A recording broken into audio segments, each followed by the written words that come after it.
When I first started, I definitely wasn't in that paradigm of restfulness. There was no such thing as like weekends. Every day is like Monday. It was so bad to the point where like friends who had left the country to study would come back and visit and be like, oh, Huron, let's go have dinner. And then I'm like, oh no, I'm busy, I just wore this badge of busyness on which now I just really disagree with. So Huron, you yourself, you're an entrepreneur and a marketing and growth strategist whose work has generated hundreds of millions of dollars for both your clients and your own business. He runs an e-commerce company which serves thousands of customers in over 77 countries. Today, they have hundreds and thousands of followers, millions of views on YouTube, and a higher sales volume than all their competitors combined. Hi, I'm Huron, and I'm on a mission to inspire and reshape beliefs so that people can escape their doom loops and reach a high level of truth, freedom, purpose, and meaning. How do you get to something that is restful, and what is restfulness? So I see time as this thing which keeps sliding forward. You just have to keep paying for whatever you put on this conveyor belt. And if you have nothing there at the end of the conveyor belt, when it comes time to pay, you're going to pay for nothing. Rather than say, I keep churning out a lot of things, I never really know what works, but it makes me feel busy. There's this thing called problem founder fit. So problem founder fit is where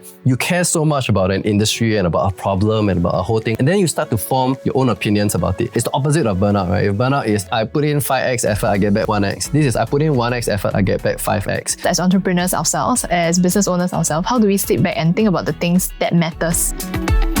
Hi, welcome to another episode of Man on a Mission. Today's guest... Well, I'm super excited because he is very, very famous in my old circle and a genius in my new circle. So you need to elaborate what is old circle? Well, magicians and flourishers would know him. And new circle, of course, in the business and marketing scene. Yeah. So if you guys didn't know, Adeline here was a magician for the past 15 years of her life.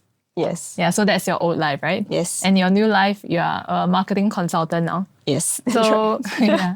Welcome, Huron! Yay! Yeah, I've heard of you for like so many years, and then finally get to meet you and work together with you. So it's been very, very fun and exciting. It was super crazy, right? The first time I actually saw Huron, well, I heard of Huron first. Right, my best friend at that point in time, I think you guys had a catch up or something over some film stuff. Yeah. And then I heard of this name, and then of course flourishing and all that. And then I walked past in the cafe, I'm like, who's that? So another joke you always told me is that every time you do an Insta story with Huron in it, yes, all your magician friends were, oh my God, are you working with Huron now? What are you up to, right? Yes, and I've left the magic scene, right? So it's quite funny because my circle still has a lot of magicians. Yeah. Every time there's a story that goes out, they'll be like, are you working with Huron? What are you guys What magic doing? thing are you guys working on next? Yeah. Always like that. That's not magic, it's business now. It's business. Which is the topic that we're going to talk about today, right? Yep. Yeah, so let me run through his amazing list of credentials and introduction so that you guys kind of know who Huron is as a person. So Huron, you yourself, you're an entrepreneur and a marketing and growth strategist, right, whose work has generated hundreds of millions of dollars for both your clients and your own business. He runs an e-commerce company which serves thousands of customers in over 77 countries, multinational, has been featured globally everywhere from Forbes to Disney+. Discovery Channel also shot a documentary telling his company's story. And today they have hundreds and thousands of followers, millions of views on YouTube, and a higher sales volume than all their competitors combined. Yes. So apart from his own business, he is also a TEDx speaker and a speaker at various marketing and business events, a consultant, coach, and strategist who impacts businesses across industries such as tuition, F&B, health and wellness, Christian products, eyewear, global real estate investing, and more. And he is also a consultant to consultants, a fractional CMO to companies he believes in, and guides marketing agencies to better serve their clients. Hi, I'm Huron. It sounds like I do a lot of things, but actually I try to keep things quite restful. So in that sense, I try to pick a few things and I try to go as deep as possible into them. So hopefully we can get into that because it kind of makes me sound like I do like everything in the world, but I really don't. Yeah. Yeah. So Huron, we've known him for many years, right? And he's an expert of going very deep in particular topics. But somehow every industry that you touch, you bring the same principles throughout every industry, right? Which is what we want to talk about today. right? Because in the world that's ever changing, you have AI, a lot of industries have fallen, a lot of industries have risen as well, right? I think to be able to stay relevant and to be able to use the same skill sets across in different industries, I think that is the key for sustainability and growth. Yeah. Yeah. I think like we deal with so many different companies. We talk to so many different company and business owners, right? A lot of times everyone feels very frazzled. And of course, as business owners, one of the biggest scarcity in terms of resources is time. There's almost no business owner that I've come across that says, I am well rested and very free. Yeah. Which is something that is, I guess, a concern in a sense. We are business owners ourselves as well.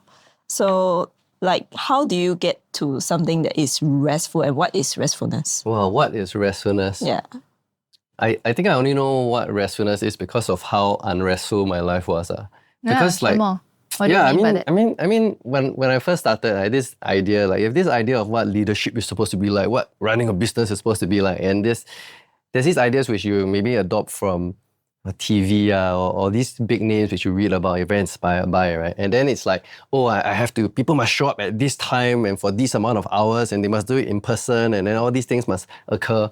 Yeah. And if I don't do that, then I feel like I'm not running a proper business. And I think it took years before I started to give myself that permission to go like, actually, if you know what you value, you know the outcomes that you have in mind, and you know that everyone here, regardless of their personal preferences, habits, schedules, however they want to manage their time, as long as they accomplish what we all set out to do together, then it can be done any way you like to do it. Yeah. I mean, you guys might have heard of this thing called the hustler culture, right? That's propagated by quite a few US business celebrities like Gary Vee, so on and so forth. So what do you all personally think about the hustler culture? Everyone here has Okay. Okay, I'll let you run share. Okay, first. okay, Yes. okay. Well, I share a bit, then you let me know what you think. Okay, because it's kind of like when you first start a business or you start any venture, everyone's excited. So there's this sense of like, we're all here, we have this vision in mind, we have this mission, we set out to go and accomplish this thing, right? And if we don't do it as soon as possible, then everyone kind of looks at each other and they go like, oh, are we working on this? Are we actually achieving what we set out to do? Are we doing the thing we want to do? Are we wasting time? Is there momentum? And like, that usually results, almost every single business owner I've talked to or company that I've helped, right? It always goes back to the same thing. They're trying to rush down this weird doom loop of like, they need to chiong to get something done. And so whatever they get done isn't that great. And then when it's not that great, then it doesn't last long. When it doesn't last long, then they have to go back to the drawing board. Then going back to the drawing board, they have to rush all over again. If not, the business is fighting fires from month to month. And I just think that it doesn't have to be that way. If they kind of slow it down a bit, that then allowed them to speed up faster later on, then things can just be so much better. Yeah. Yeah, interesting, because it reminds me of the saying that I always share that my magic mentor used to say when we were practicing for the Singapore Book of Records to set the most number of illusions. Not me, him. Right? He said, slow is smooth, smooth is fast. Yeah. So I think it's about that. But if we're talking about hustling, I think there are two different ways of understanding it also, at least in my way of understanding it. I think the first part is not to mistake hustling with the number of hours that you need to do in order to get good at something. Yeah. Which I think is necessary. So don't mistake that with the hustling part, I think. Yeah. Because that is just training hours, your training wheels and things that you need to do to get so good. to a level first. So that's not something that I consider as part of hustling. I think the second part is then when the part that you share a lot of different content out there that shares about how you must hustle as a entrepreneur first to take almost everything, take every chance you have, push out everything that you have. Yeah. And that's where it starts going a little bit crazy. Yeah, very warped. Yes. Yeah. Because perhaps at the start it may be valuable. Yeah. Right. But as we move beyond that, then I think that there is a need to then start looking at what is working or what are the opportunity costs, right, of doing everything. Yeah. Right. So interestingly, everyone thinks that, okay, we are going to do everything. That means that we don't lose out. But actually, by doing everything, there is opportunity cost as well. Yeah, 100%. Yeah. I learned this from my business mentor recently, right? The idea of time as a resource. Yeah. So a lot of people think that time is about optimization. Every hour, every minute, I need to slot in a meeting, get things done, get this whole checklist of things to do, right? But what I realized as I moved into the next stage of our business as well, that the lack of or the empty slots in between, right, are also an opportunity cost. So for example, if today I decided I have, let's say, 8 hours in a day, right, and maybe 4 hours I want to park aside for my high value activities. Yeah. So what about the next 4 hours? A lot of people might think, oh, I just cramp in as much as possible to make the full use of my time, right? Yeah. But it's actually not true, because whatever you cramp in is less of the time to actually think. Yeah, 100%. Yeah, so I think a lot of business owners, when they are in the day-to-day operations, they fail to have time to think, or they fail to put aside time to think for the bigger picture, right? And that's why we invited Huron, because I remember a conversation we had 2 years ago. 2 years already. Three now. Wow, Oh, 3 three. years. Oh, has it been Well, we 3 just years? passed the New Oh, Year. yes. Wow. 3 years ago. And it was so impressionable to me, right? Because at that point in time, I didn't believe or didn't have the reality that business can be done this way. Yeah. So I remember you told me this thing, right? You said, my company only does product launches once or twice a year. Yeah. Then to me, I was like, huh? Once or twice a year product launch? How about the rest of the year? What are you actually doing? So, intuitively, I'll think of that, right? Yeah. And then when you start to share a bit more and things like that, I realize, it's a different paradigm altogether. Yeah. So can you share from your perspective and experience, right, how did you get to that paradigm? Yeah, sure. When I first started, I definitely wasn't in that paradigm of restfulness, right? I really felt that I had to chill. There was no such thing as like weekends, like every day is like Monday, And so if you keep on going, I remember it was so bad to the point where like friends who had left the country to study would come back and visit and be like, oh, Huron, let's go have dinner. And then I'm like, oh no, I'm busy, I'm very busy doing this and that. And I just wore this badge of like busyness honor, which now I just really disagree with. Yeah. And I realized that oftentimes everyone who speaks about hustling, it comes from a good place, right? This idea of consistency and that momentum can only be built up with that consistent input. At the same time, if you look at what consistency is in the realm of hustling, usually what it does is it lacks intentionality. So if you are consistent and you know why you're being consistent, then that's great. But there's a very big difference between like efficiency and effectiveness. So I'll give you an example. Let's use AI, then I'll try to tie it back to the question you asked, right? Yeah. So if you look at AI, every single thing now is about generative. And generative is always about creation. And everything is pitching about how fast I can create this thing, how fast I can churn this thing out. Yeah. And it's almost like assumed that is a good thing because, the faster you can churn it out, the more I can put it out, the more I can be consistent. Now I can hustle without being that tired, right? But actually, when you really think about what business is about, it's not about creation for the sake of it. It's whether what you have created fits with the people that you've created it for. So usually before creation, I try to think of it as like, what is that discovery portion? Can I do something to discover what fits? In a way that doesn't like expend all my energy, time, and resources. If I can, then I can focus on fewer things. And when I do those fewer things, they last longer and they have a greater impact. Rather than say, I keep churning out a lot of things. I never really know what works, but it makes me feel busy. It makes me feel like I do a lot of things. Yeah. So if, let's say for us, right, for my card business, we take time to just really develop things which we know fits. There's this thing called problem founder fit. So problem founder fit is where you care so much about an industry and about a problem and about a whole thing where you start to form your own opinions about it. And the more you form your own opinions and you find other people who care about the same thing, you then create products which are like, oh my gosh, it'd be so cool if it did this and it did that. And eventually you realize that you are naturally creating something which resonates with your most passionate people.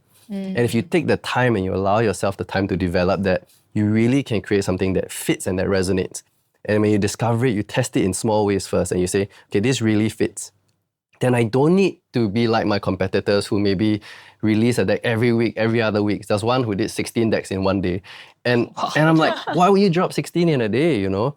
I would really rather do 1 or 2 things a year where I've deliberately created a journey and an experience which I know resonates, have far larger impact, have this thing last longer, leave a greater impression on people, and then even generate greater revenue and greater sales volume than other people out there.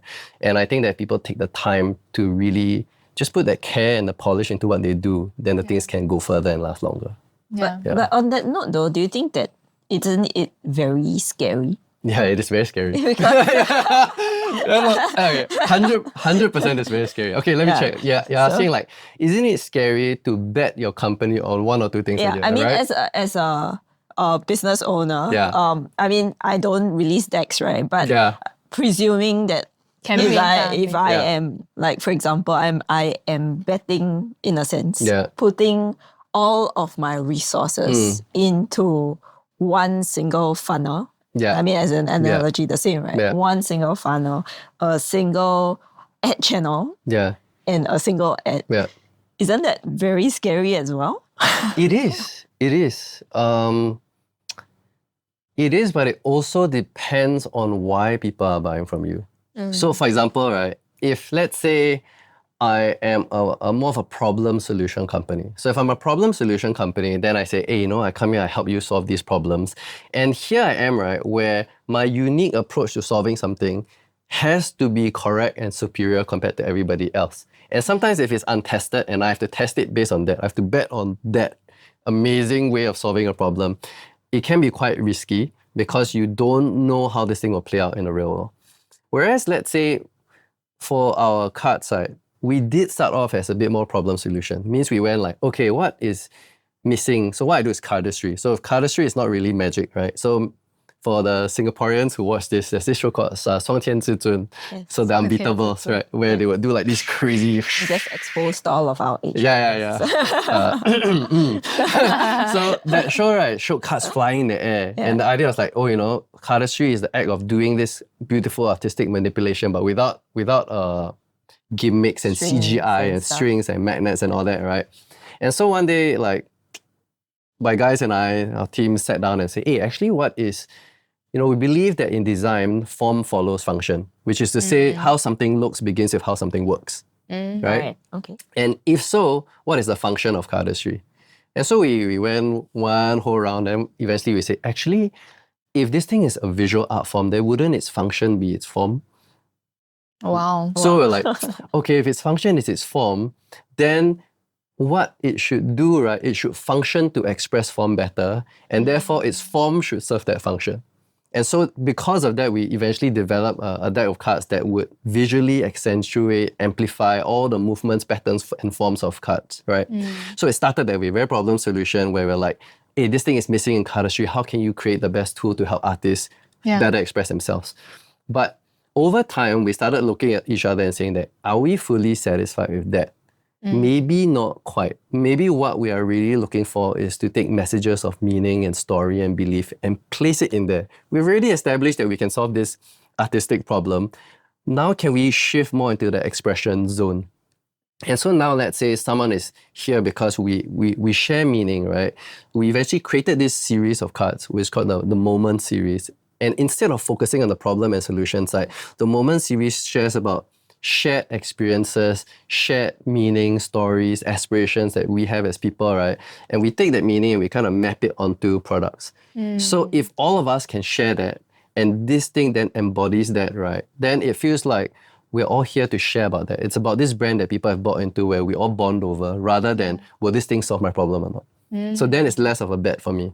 It's more of a meaning-driven thing where the community rallies around and we celebrate once or twice a year. Yeah, I think the amazing thing about the Verts, right, is that they can sell a pre-order and it's totally sold out without revealing the product. So the product doesn't have to exist for them to sell something. Yeah, but we'll get into that detail. Sure. So I still want to go back to Rest for Entrepreneur and really like talk about this, right? Because it's so important. What was it like for you? Can you give us a tangible kind of calendar year before and after? Before and after, okay. So how many decks or how many launches were you doing like before? How busy were you? And then after, how did that change? Okay, so initially the goal was like release tutorials. So every day I was in the studio shooting until midnight. And I remember that I shot for about maybe 1 to 2 years. And then after that you grow as a person, right? You grow. How do you shoot for 1 to 2 years? As so in in the studio daily in and lah. out. Daily you Producing tutorial you produce videos. tutorials. Oh, wow. So I learned like lighting, cinematography, set up a studio. Basically how I got there was I was like, oh, I have no money to do this. So what do I do? So I created a magic product first to sell to magicians. So I used to be a magician. And so I developed a project to teach them how to do some tricks. And I was hoping that if I sold enough of this teaching material, then I'll have startup capital, which I can pump into the building of a studio, which I did, right? I see. And say my own gear and stuff like that, along with everyone else contributing. So we did that, and then we're like, oh, let's go shoot lots of tutorials. But then like 1 to 2 years in, we look back at the 1 to 2 years ago, we're like, oh my gosh, this is terrible. Like, it looks so bad. The lighting is so new. Oh, gross. We started again. Oh. Threw away everything. And then we started again. At the end of 2 years, you At the threw end away of 2 years. But one and a half to 2 years at the end of that. And then I started again. Same schedule. This time with better lighting, better studio, better camera, better everything. And then at the end of 2 years again, we only decided to release, I think, 4 tutorials of many, many things we released. What? We filmed.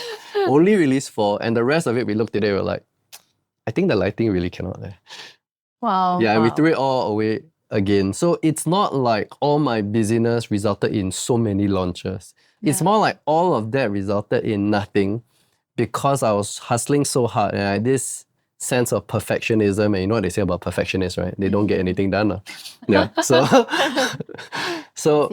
after, it's more like, I would say in that 2012 period, 2011, 2012 period, that's when we were like, okay, we cannot do it this way again. Let's go and figure out a proper product and let's release it. I spent 2 years designing that first deck of cards. Wow. So, yeah. Wow. Yeah. So the thing about my team is that we are a bit crazy in the form of like, we love taking the time to build something we care about. And if we don't like it, we can't release it because there's nothing there yet, right? There's nothing there yet. So took 2 years, eventually we released it. And that's when we started. It was so stressful, that first launch. That first campaign was so stressful. And it was only like after that where we said to ourselves, you know, actually this meeting every single day, coming down to this place, having this office life just doesn't work.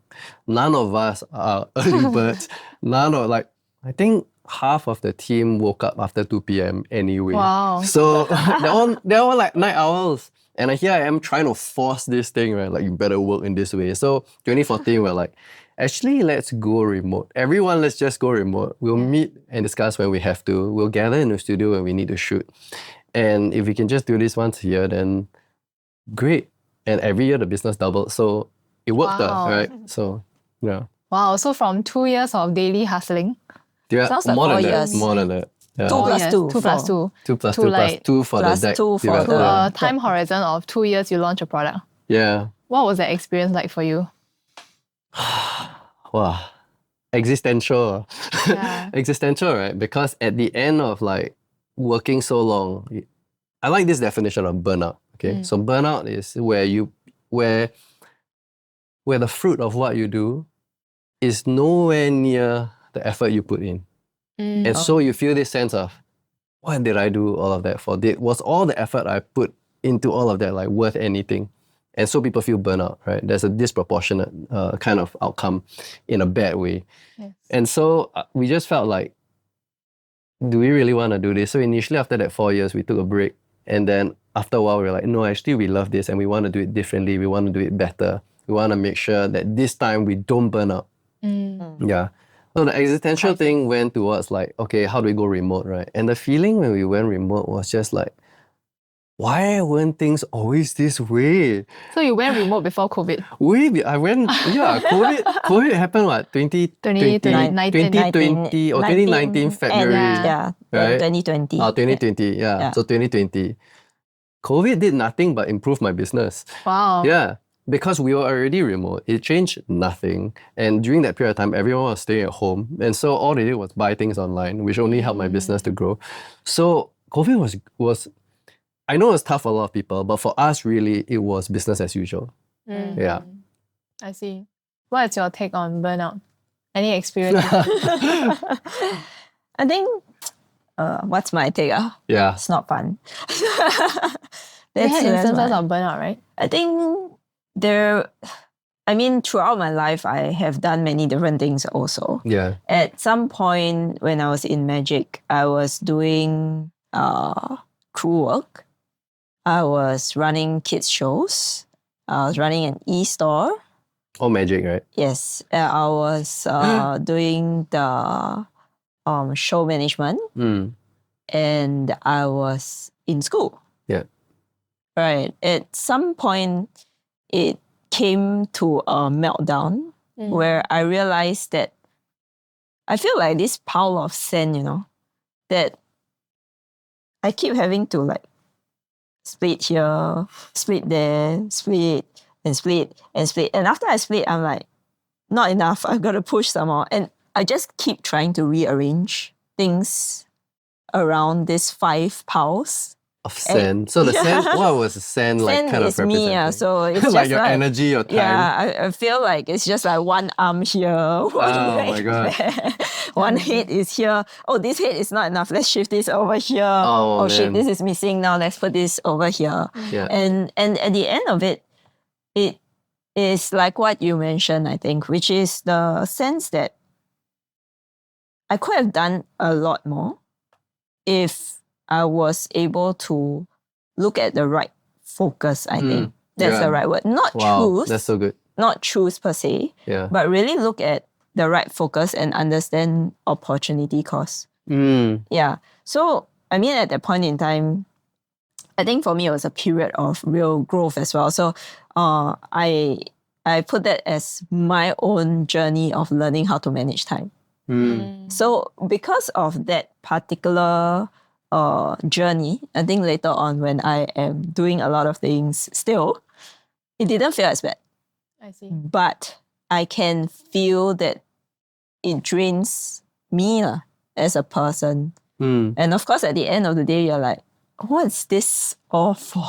yeah. What is it for, right? Yeah. Why do I do this? And at some point in time, I literally went back home, right? I look at my dog, and now I'm like, actually, I just want to have this life where I go back home, my dog's happy to see me, I can feed my dog. Yeah. We are happy Walk to your see dog. each other, we walk around. Yeah. Then I'm like, but the more I do, the more I feel like I don't have that. Oh, totally, man. So it became, like you say, a doom loop kind of feeling. And that's the burnout that I feel. And there's just no more joy anymore. Yeah. I have a newfound understanding of the difference between the words grow and scale. Yeah. Wow, so good. Last year, I think we were on the track of growth. Yep. And it's very typical when a person meets you, right, and want to ask about your success of the business. He won't ask questions like, oh, what's your revenue?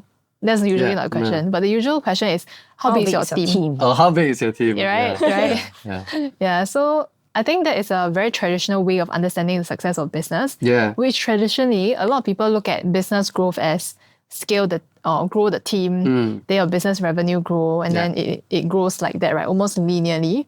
Especially in service-based business where we are reliant on labor. Yes. Right? However, that was a track, and therefore we hustled. So every month we had very high overheads, obviously, right? There's office, there's people culture, there's a lot of management issues. So kind of like the resources are restrained and trapped there, right? But at the same time, we also have to constantly go out there and look for new deals. And if the old deal is lost, then it's a constant catch-up game. Yeah. So we were on that track for the past 2 years, and it was like a hamster wheel. Like painful. It just felt like a hamster wheel that it always repeated. There is no leverage in what we do. Yeah. There's no real skill. Did you feel like time, you're always trading your time for what you earned? And like if you kind of stop, then that thing will kind of die out. So then you will need to use your time to get more and do more. Correct. Yeah. Right. Yeah, so that was to me right now, the true definition of growth. But when I look at scale today, right, it's a very different meaning and definition. Because when we have that instance of burnout, right, then we ask ourselves, what is truly necessary? Yeah. Right, actually we don't need a lot. Yeah. Not from an income level. I think as a business you should still grow your revenue and your profits, right? But more so of actually, do we need this office? Do we need this space? Yeah. Do we need this resource? Do we need this subscription? So you kind of go on the mode of looking at what truly matters. Yeah. And then when you scale, it becomes exponential because every unit of time that you're putting in, now you are getting a higher revenue. 5x. You're 6x. getting bigger Totally. profits, Yeah. right? Totally. So that, to me, it's scale. Yeah. Oh, beautifully said. Yeah. Yeah, I totally agree. I think that like a lot of the times when people ask, how big is your team? and then it really depends, right? So I used to kind of freeze up when people ask me because I love keeping my team very lean, very small, very chill, And I used to think, if you tell people less, then that's worse. Correct. Then But now when I share with them, say the number, right, then they're like, huh? And you see, right, if you do a lot with very few, then people are impressed. Yeah. So it's just context at the end of the day. Correct. And I think that like if you actually have a higher productivity, so-called productivity, right, output per person, then that's a really good sign, especially if people are just not drowning underneath all of that, right, with all the work and all the just being completely exhausted doing everything. Yeah, I totally agree. I share one response that I heard from our mentor. Yeah. So funny. About this, how big is your team? How do you answer this How question? to understand. Yeah. So he said this, which I really love. Big is big, small is small. Small is not weak, big is not strong. Oh, nice. So actually, what is the true question you're asking? Like, Yes. what is your biggest business success? What have you done? That's good. That's like That's biggest impact and so on and so forth. Yeah. So I think once we understood that, it become a lot clearer. Like, what are you actually going for? Is it really just strength in numbers this way? Yeah. Or what numbers actually? Oh, hey, that's super good. Yeah, the very witty response to the question. So what is it now? Never enough. Never enough. So I ask you, how big is your team? Never enough. Yeah. So this shows that you're more demand than supply. Yeah. Yeah. Oh, that's a good answer. Yeah. I also wanted to ask you, what is your definition of opportunity cost? Okay, so when you say opportunity cost, or when I say opportunity cost, it is simply put, would be the what you could have used in the things that matter. Okay. What you could have used and what you have done in a sense for the things that really matter And to in you. this case, I say use because time. Yeah. You know, what you could use the time for the things that matter. Oh, that's really good. And the issue, I think, is that for a lot of us, because we are not like the top also, we are also sometimes blind to it, is what truly are the things that matter. Yeah. That's the point. What really matter. That we are blind to, therefore we don't see the opportunity cost. Yeah. Yeah. Because if you are able to see that is that trigger, that point, that thing that's gonna scale, not grow, right? Your business, right? Then of course taking time away from that is extremely expensive Yeah. to do any other thing else. Yeah. I mean, I have a newfound insight recently also by one of my business coach. So he says, actually, if you look at opportunity cost, you have to look at, how do you look at it, right? For example, if let's say you are a consultant and your hourly rates are, I don't know, $200, right? So for the hours that you put in a initiative that you're distracted with, let's say it's a shiny object and then you want to explore this. So that additional 2 hours or 3 hours that you put in that distraction, right, can actually amount to way more if you have focus on the core business that you actually swapped do. it out for something else. Correct, Right? you swap it out for something. So especially for business owners, right? Sometimes when we start and we are a startup, right? Always do a comparison. Let's say you go out there and you get a job from an MNC. How much are you being paid for your skill set? Yeah. So let's say I go out there and I'm being paid, I don't know, 10K a month or 15K a month, right? Then you cut it to your hourly cost. Yeah. And then you put it on business. Obviously, when you start out a business, you're going to pay yourself 15K a month. It's just unreasonable, right? So you probably compromise a bit.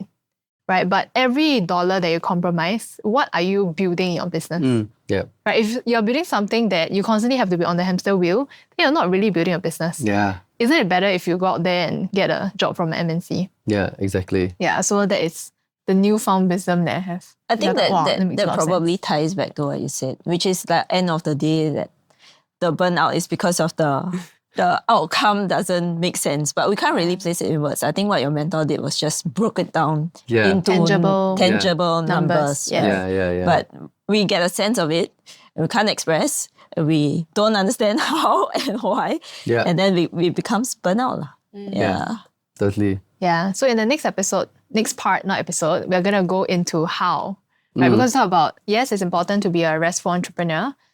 Put hustler culture aside. Right? I think that doesn't work. It's not appealing to the new generations anyway. So you're not going to build a business with the hustler culture. No one's going to join you. So how do we actually get to that?